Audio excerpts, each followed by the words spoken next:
You know what you're going to get from Luka. You're going to get dominant offensive performances. And he came back in shape in the offseason, but now he's looking like the same old Luka. And that's not a bad thing. Again, chubby Luka was an all-NBA player, okay? So you're getting an all-NBA guy. But the reason that Dallas let him go is because of things that were happening internally in the locker room.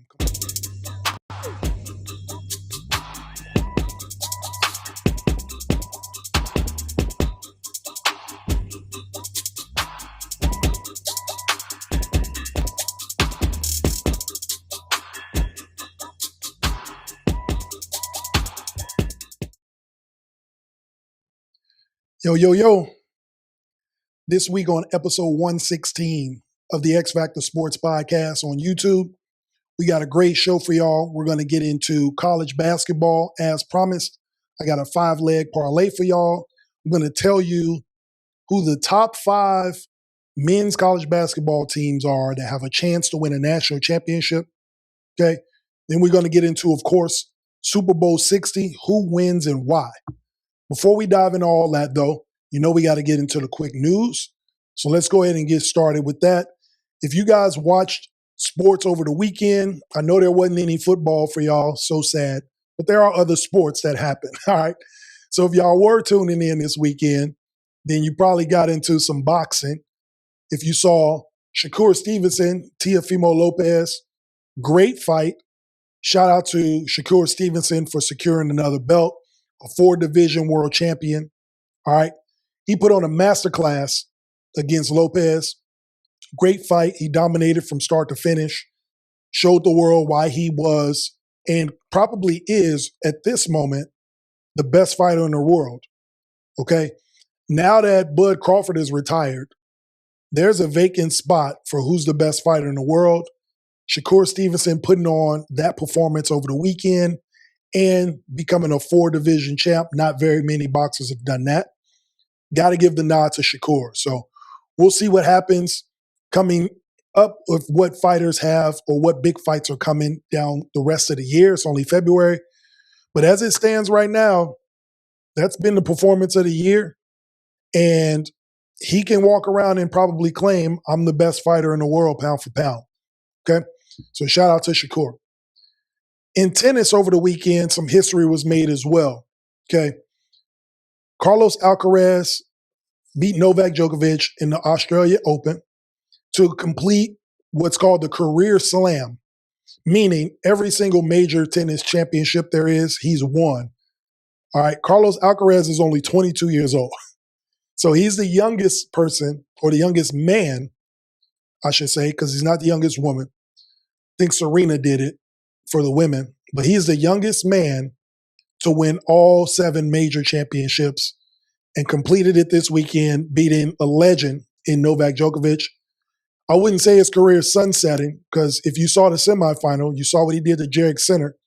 A 5-hour match, went 5 sets, and he gutted it out. So he still got some left in him. But going up against Carlos Alcaraz, almost like a passing of the torch if you watch that match. Again, I grew up when Andre Agassi and Pete Sampras, I grew up in that era, Boris Becker. I was too young to remember, John McEnroe. That was 80s. But I do remember Pete Sampras. I remember Andre Agassi being the guy and Pete Sampras kind of coming in, taking the reins. I also remember the Roger Federer era in the 2000s, early 2000s, when it was vacant. After Pete Sampras retired, it was like, who's going to be the guy? And Roger Federer dominated for a decade. Like nobody came close, which is why I made him my GOAT in tennis, because the era of dominance. I'm a guy who appreciates dominance, not parity. Sorry. Especially in individual sports. And then you had with Federer, kind of like a Pete Sampras situation, Novak Djokovic, Rafa Nadal. I would say Rafa Nadal first, kind of came in under Federer and start winning and taking over, winning major championships. Then Novak Djokovic kind of became his rival. In tennis today, you got Jannik Sinner, Carlos Alcaraz. But again, Jannik Sinner made it to the semifinal, And Novak showed he can still play a little bit at 38 years old. So he got to a final, but then Alcaraz completed the career slam, ended up winning the Aussie Open. Best tennis player in the world. He's world number one for a reason. Any match that you see him in or any Open, you should probably bet that this kid is going to win it. He is that good. He is the Scotty Scheffler of tennis, so to speak, or you might want to call Scotty Scheffler the Carlos Alcaraz of golf. So you see where I'm going there. Two dominant performing athletes doing their thing. So shout out to Carlos Alcaraz for the complete career slam at 22 years old and beating a legend again in Novak Djokovic. Last thing we got in the quick news, some NBA. So if you follow me on social media, I do these things called Thoughts on Walks. Every day, I take walks. That's what old people do. No, I take walks, though, and I always have some sports things that I talk about. I'll put a little nugget here and give my thoughts on it. Usually it's like hot takes or things that just happen in sports. I try to jump on those and give my quick takes on them. Yesterday, I talked about Luka Doncic and how February 2nd is the one-year anniversary of Luka being a Laker, and asking the question of, did the Lakers actually win this trade? Because if you look at both sides of it, I'm going to get to the Dallas side of it too. The Lakers side, historically, they're known for bringing in the top-tier superstars via trade, right? They did it again with Luka Doncic from Dallas, and everybody, the whole world was up in arms. They got Luka Doncic and LeBron. Austin Reeves is getting better, yada, yada, yada, right? When they did that trade, February 2nd of 2025, I think they were like 29-18, 29-19. If you fast forward to this year, their record is pretty much identical. Maybe a half game better this year than last year. So did the Lakers really win this trade? And I'm not talking about in the sense of, did they win the trade, Lakers versus Dallas, which team got the better end of the bargain? I'm talking about, even though the Lakers always get these superstars, the goal is to win championships with them. And this looked like nothing has changed from when they had Anthony Davis to now having Luka. Time will tell. I think this will be the type of trade that we'll have to see in 3 to 5 years who actually won it. Did the Lakers get what they wanted out of it? Did Dallas, achieve their goals, getting the number one pick, getting Cooper Flag? But on this side of the Lakers, you know what you're going to get from Luka. You're going to get dominant offensive performances. And he came back in shape in the offseason, but now he's looking like the same old Luka. And that's not a bad thing. Again, chubby Luka was an all-NBA player, okay? So you're getting an all-NBA guy. But the reason that Dallas let him go is because of things that were happening internally in the locker room, complaints, his conditioning, not getting them over the hump. Will the Lakers get the same Luka Doncic in that regard? So then you got to ask yourself, did they actually win the trade? On the Dallas side, they get Cooper Flag. You go look at Cooper Flag's numbers. I was talking to Lil Bro about this yesterday. You go look at Cooper Flag's numbers. They're eerily similar to what Luka's was as a rookie. So you have something to build on from a production standpoint. But he brings intangibles that Luka doesn't bring. Okay, he's tough. He doesn't complain. He works hard. He's in shape. He plays defense.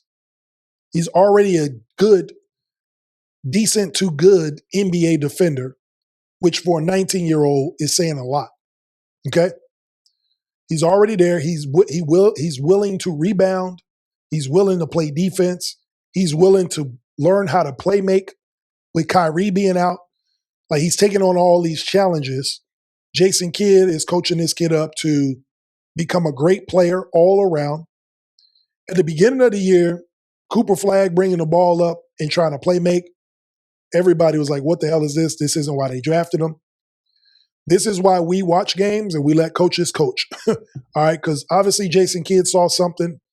He understands the long term effects of what this will do beneficial for Luka, right? Becoming a playmaker, creating his own shot, creating shots for others, makes him harder to stop because now he can initiate offense at the top of the key. He can initiate offense from the wings, from the mid post, from the mid range, from the elbow.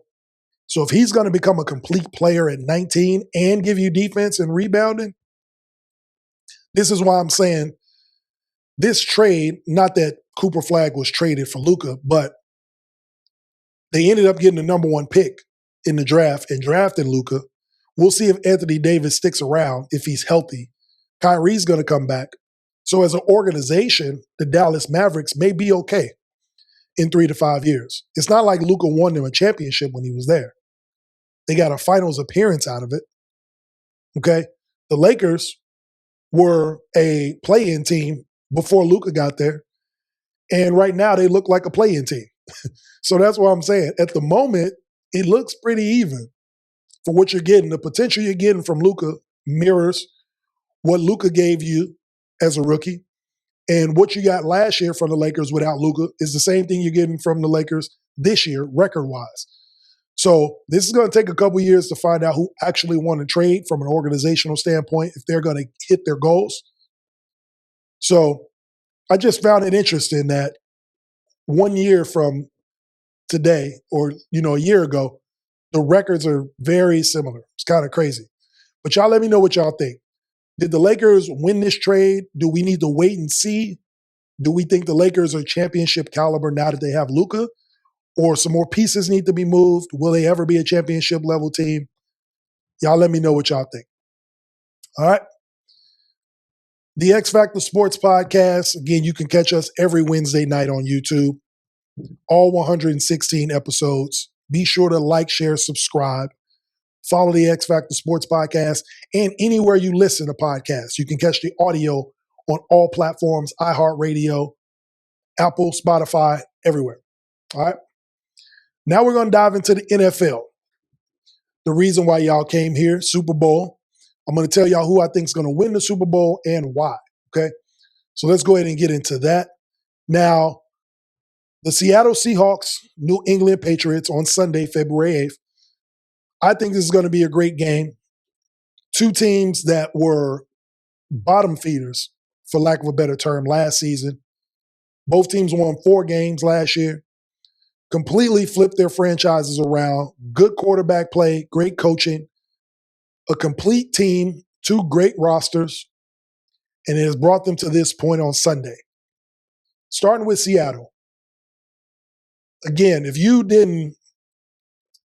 are not a football junkie, if you're just kind of a casual football fan, you probably didn't see much of either of these two teams because they didn't get primetime games. The schedule is predicated on what you did the previous year. Both of these teams were terrible. So you didn't see them on Monday Night Football, Sunday Night Football, that much this year.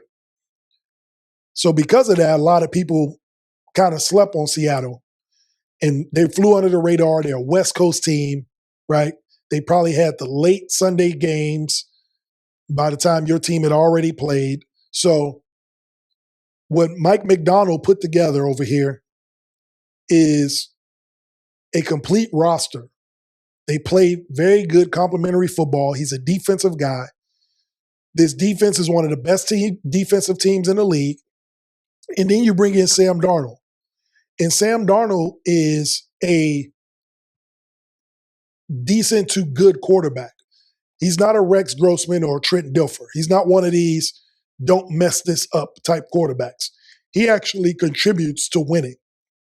And it was very evident in the NFC Championship game how he contributes to winning football. I actually picked the Rams to win that game because I thought Sam Darnold was going to get outplayed by Matt Stafford. But the contrary happened. Sam Darnold actually elevated his game. He threw for over 300 yards, 3 touchdowns, no turnovers. He went blow for blow with Matthew Stafford and the LA Rams and won that game. So you got to give him credit. He's been playing great football. I don't understand why he wasn't in more MVP conversations, but again, that is the residue from what's happened to him in his career in the past. And from him not having a great performance those last two games in Minnesota, kind of carried over with him in Seattle. And that's not to say it wasn't warranted, but with new information comes new takes, all right? And now he has Seattle in the Super Bowl. And not to say that he is the sole reason that they are there, but he is a contributing factor. He's not riding coattails, okay? So that's why Seattle got here. They had to beat the 49ers twice because obviously they play them in the same division and they played them in the same thing with the Rams. They had to beat them again to get to this point. Beating good teams. They have one of the top 5 defenses in football. You have a good, steady quarterback who plays pretty good football. You got weapons. Kenneth Walker III, a great running back. JSN at the wide receiver position. I think he led the league in receiving yards. That doesn't happen without quarterback play, right? So they're a good team. They're here for a reason. And I think they have a shot at winning this game. But I'm actually going with the New England Patriots to win the Super Bowl. And I know that may be shocking. Obviously, all these other pundits and other media outlets, other podcasts are going with Seattle probably. I'm not going with the Patriots to be contrary to everybody else. I truly believe the Patriots are going to win this game, and here's why. The experience that the organization has in this situation is underrated. I think it's going to outweigh what Seattle has going on in their organization. What do I mean by that? Mike Vrabel is a Super Bowl winning player. Okay, he's won multiple Super Bowls. During this Robert Kraft era of ownership, the Patriots have been to 11, 12 Super Bowls. So it's a little more routine for this organization, how to set things up, travel plans, dealing with family, how the halftime show works, how to pace yourself throughout the game, understanding that halftime is going to be longer than it normally is. This is going to be a 5-hour game as opposed to a 3-hour game. Like all of these nuances. I think the New England Patriot organization is more prepared for it. Obviously, these aren't the same players. When you have a coach who's played in these games, won these games, and lost these games, he's been on both sides in Mike Vrabel. He's been on both sides of the Super Bowl victories and the defeats. So is Josh McDaniel, the offensive coordinator, right? The person who is turning Drake May's career around. Obviously, last year he was a rookie, but turning it into what could be an MVP season that we'll find out tomorrow night. But the way they were able to put together talent after having arguably the least talented team in football last season to go from worst to first, to win their division, to beat 3 out of the 5 best defensive teams in the playoffs, says a lot about the character of this team. To be undefeated on the road.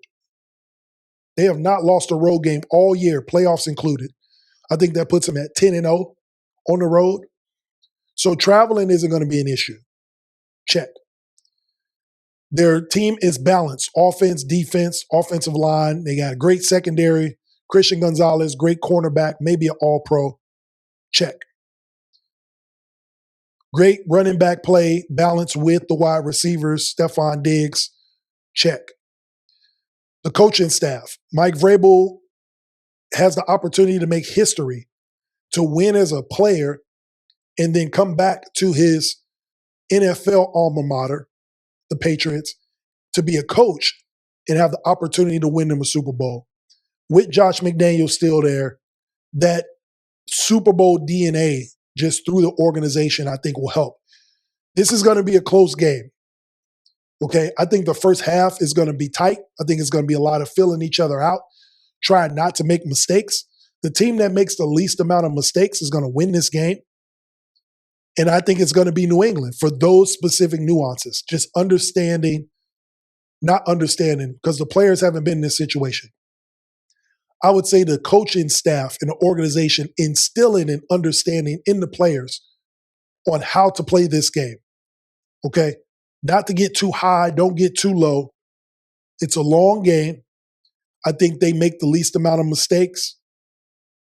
So that's why I'm giving the edge to New England. I think it's a close game, but I think some of those nuances about what this game means gives the New England Patriots the edge, and I guess you can say the upset. I'm going to take New England beating Seattle in another Super Bowl. No Malcolm Butler in this one, but I'm going to go ahead and take New England Patriots beating the Seattle Seahawks in Super Bowl 60. All right, so y'all let me know what y'all think. Who do you have winning the Super Bowl and why? Comment below. Be sure to follow on YouTube every Wednesday night. You can catch all 116 episodes of the X-Factor Sportz Podcast. You can also listen on all audio platforms. Okay. Now we got to get back to y'all favorite segment. I know y'all missed this, but we got a 5-leg parlay. We got college basketball in full swing this weekend starting on Friday, and we got big games on Saturday, rivalry games with in conferences. So let's go ahead and get that list up. Again, I had to wait for these lines to come out before I can place my bet. And so here we go. The 5-leg parlay we got UConn, St. John's. We got Duke and Carolina. We got Illinois, Michigan State, Florida State, Texas A&M. And we got Houston and BYU. Okay, to start at the top, the game on Friday, UConn at St. John's. Again, UConn has been, like the women's side, the men's side has been one of the most dominant teams in the Big East. And the way they play the game, the way they've played over the last 3 or 4 years, situational basketball, they can win on the road. They got elite defense. So I'm going to take them, this 6.5-point spread against St. John's, Rick Pitino. I have UConn going into St. John's and winning that game. In the second leg, Duke and Carolina. Okay, this is a rivalry game. This is the biggest rivalry game in college basketball. So for me, personally, I never take who's going to win in this game. You never know what can happen. But I do like doing overs and unders on rivalry games. And for that reason, I'm taking the over 158.5. I think this will be a fast-paced game. It's going to be in Carolina. Hubert Davis likes to get the ball out of the net and go. It's going to be a lot of possessions, fast pace. So I'm taking the over 158 in this game. It's going to be pace. You got athletic kids that like to get up and down the court. It's going to be a lot of threes shot. I'm going to go ahead and take the over. In the third leg, Illinois at Michigan State. Again, congrats to Illinois cracking the top 5 in the coaches and AP poll rankings this week. I have them going to Michigan State. That top 5 ranking is going to get tested. I think they passed the test. They covered a 3.5. Again, the reason they're the number 5 team in the country, offensive efficiency and scoring. On any given night, you have no clue who's going to give you 25, who can give you 30. Hell, they had a kid give 40 a couple weeks ago. So in the Purdue game, which Purdue, one of the best teams in the country. And on the Michigan State side, their defense is just inconsistent. You don't know which defensive team you're going to get from Tom Izzo. So I'm going with Illinois. The way they score efficiently, the way they are not afraid to go on the road and win big games. They showed that at Purdue. So give me Illinois 3.5 winning this game on Saturday. In the fourth leg, Florida goes to Texas A&M. This is my upset pick. I actually have A&M beating the Florida Gators at home. And it's because of their inside presence, defensive rebounding. Okay? This team is underrated, one of the toughest teams in the country. I think they only got 5 losses this year. Don't know why they're not ranked, or at least I think they're getting votes. But I think this will definitely turn some heads when they get this upset against Florida at home. So give me A&M 1.5. And then the last leg of the parlay, Houston goes to BYU. This has been a great freshman class, at least a top-heavy freshman class, with Koa Pete in Arizona, Cam Boozer. All right, you got this kid, A.J. Dumbasta at BYU, Darren Peterson at KU. Like, it's just a nice list of freshmen that have come in and played great basketball. This kid is no exception to that. But Houston is a veteran team. This core group has won a lot of basketball games together. I think they go into this environment. They beat BYU. Again, efficient sets that they run. They play great defense. They can win games close. They can blow you out. They can make games ugly. So I'm going to take Houston covering the 4 points and winning this game. So there you have it. That's the 5-leg parlay. Be sure to lock this in because Friday is when UConn plays. So you can't wait till Saturday. So UConn 6.5 covering. I'm taking the over on Duke in North Carolina, 158. I got Illinois going into Michigan State covering 3.5. We're going with A&M upset in Florida. That's a hot pick. And then Houston beating BYU. Okay. Again, the X-Factor Sports Podcast. You can catch us every Wednesday night. All 116 episodes are on YouTube and anywhere you listen to podcasts. So that's Spotify, iHeartRadio, Apple Podcasts, Pandora, YouTube Music. Check us out anywhere. Deezer. Anywhere you listen to audio, you can catch the X-Factor Sports Podcast. Be sure to subscribe. We're right at about 7,500 subscribers on YouTube. We're trying to get that thing to 10K. So it's one thing to like the show and to comment, but be sure to subscribe. Share the reels that you see throughout the week, the cut-ups of the episode. That's how we get more people connected with the X fam. All right? Now let's get into this. The top 5 teams that have a legitimate shot of winning a national championship. I know we just went through a 5-leg parlay for college basketball this weekend, and some of these teams are on this list, but we're going to just go down the list, and I'm going to tell you why these teams have a legitimate shot to win a national championship. All right? And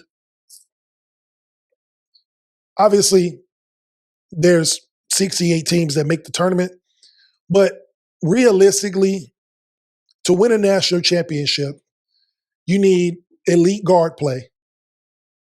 You need good shooting. You got to have some semblance of a defense, okay?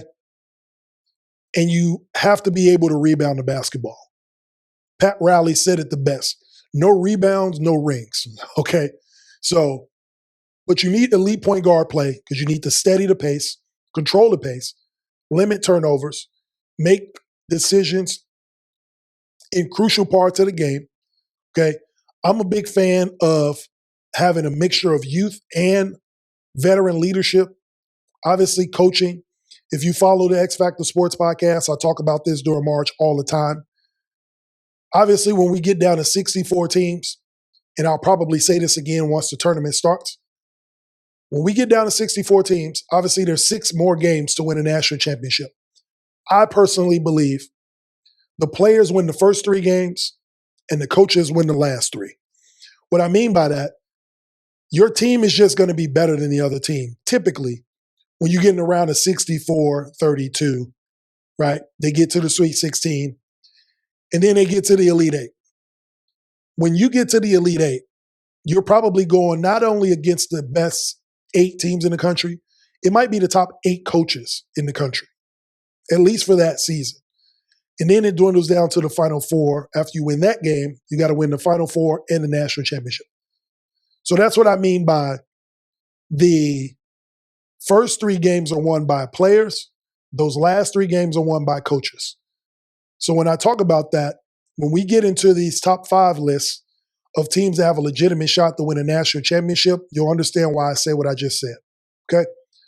So let's start with the number 1 team, the Arizona Wildcats. Okay? They have a shot to win a national championship. They are legit. They're currently undefeated. Number 1 team in the country.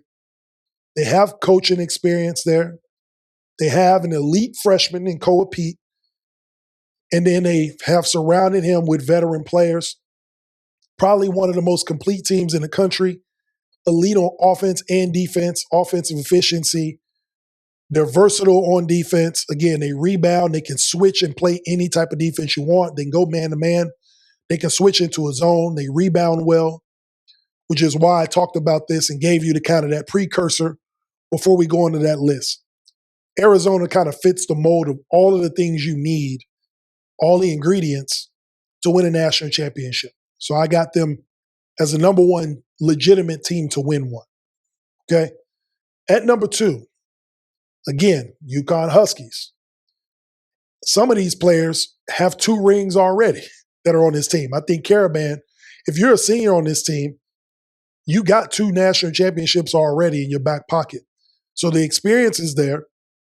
Then you bring Solo Ball in, another elite freshman. So they have the talent to win, an elite guard. Again, I don't think it's just hype. UConn has been good for a number of years now. Now that they have the coach that they want, he didn't go to the Lakers, thankfully for him. Came back to college basketball. I think they have an opportunity to win a 3rd one in 4 years, a 3rd one in 5 years, something like that. So UConn is the number 2 team. Again, shooting, they have the shooting. Interior presence, they got that. Check. The coaching, they obviously have that. Check. The experience in being in a tournament setting, so they know what it takes to win 6 games, right? Dan Hurley, elite coaching. So I think all of what they do at UConn travels in March. So I got them as the number 2 team. At number 3, and this team hasn't been good in a while, right? They started making a little bit of a run when who was the coach? Again, alumni. He came there. He's from Chicago too, which is crazy. I can't remember his name, but I'll get to it. So Michigan is the number 3 team that I have. All right. Juwan Howard was the coach. There we go. But now they kind of dipped to the bottom of the barrel. They have soared, came back, one of the top teams in the country, but they have a chance to be a legitimate Final Four national championship team. And a lot of the reason why is because they don't beat themselves. If you've watched their games, they play a pretty good brand of basketball where it's pretty efficient and they play great defense. They intimidate teams, which is why I like them. Again, I alluded to this earlier. Teams that are dominant. When it comes to sports, I'm a fan of dominance. Okay, your will, you're imposing your will on the opponent, and Michigan has that type of team. They don't turn the ball over. In terms of all the efficiency metrics, they're tops in all of them, and they impose their will on other teams. So because of that, I think when games get close, they show it with executing and with dominating their opponent, makes them one of the top teams. So they have an opportunity. And a lot of these March Madness games come in clutch moments. The last 5 minutes of the games determine who wins. And so because of that, I got Michigan at number 3. At number 4, the Duke Blue Devils, okay? John Shire, this is a message to you. When are we going to get over the hump? Okay, you've had the talent, you've had the recruits, you have a nice combination of youth and experience. You knocked on the door, you've gotten to some Final Fours. It's time to get over that hump, get to a national championship game. Duke was very close last year against Houston. I don't think that they are as elite, now that we've watched most of the season. They're not as elite as Arizona. But they are a team that you don't want to see on your bracket because they can beat anybody on any given day. They're one of those types of teams, but they are good enough to win a national championship. And they have a combination of NBA-level talent on the wings and in the post. Cam Boozer, Isaiah Evans. So they have pros on their team. Again, you're getting the experience of John Shire. He is a national championship winning player. He's gotten to the Final Four. He has a lot of games that he's won in a short amount of time. It's just time for the Duke Blue Devils to get over the hump. They play good defense, not great defense. So they're starting to shore that up in ACC play. We'll see what they look like Saturday in this rivalry game. But I think if they can string it together, if they can put together a run defensively in March, they're going to be a tough team to stop. So I got Duke as one of the top teams to win a national championship, the opportunity to win one. And then at 5, again, the Houston Cougars. You can never count Kelvin Sampson out with the way his teams play. The way his teams play is built for March. They're built to play tough. They're built to travel. They're built to play close, nasty games. If they got to win games at the free throw line, they can. If they got to win the rebounding battle, they will. If they got to turn you over, they can. So, and their players don't leave. He doesn't have these one-and-done guys. He's got guys that have been in the system.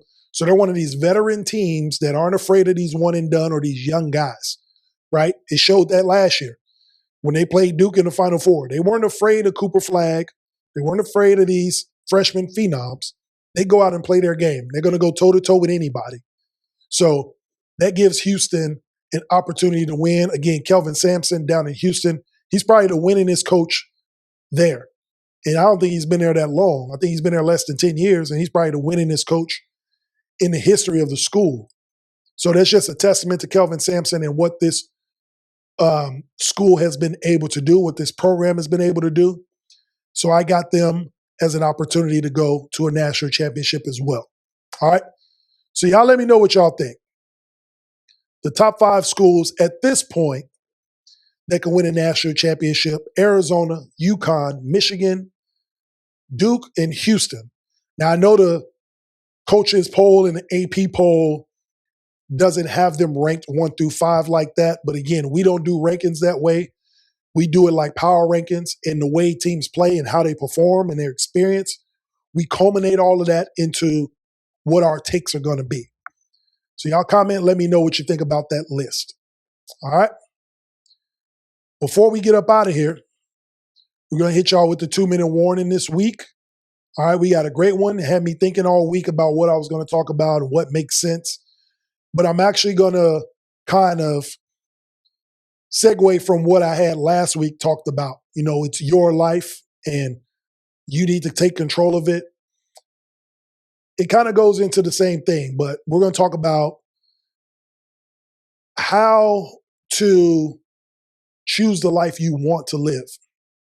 Okay?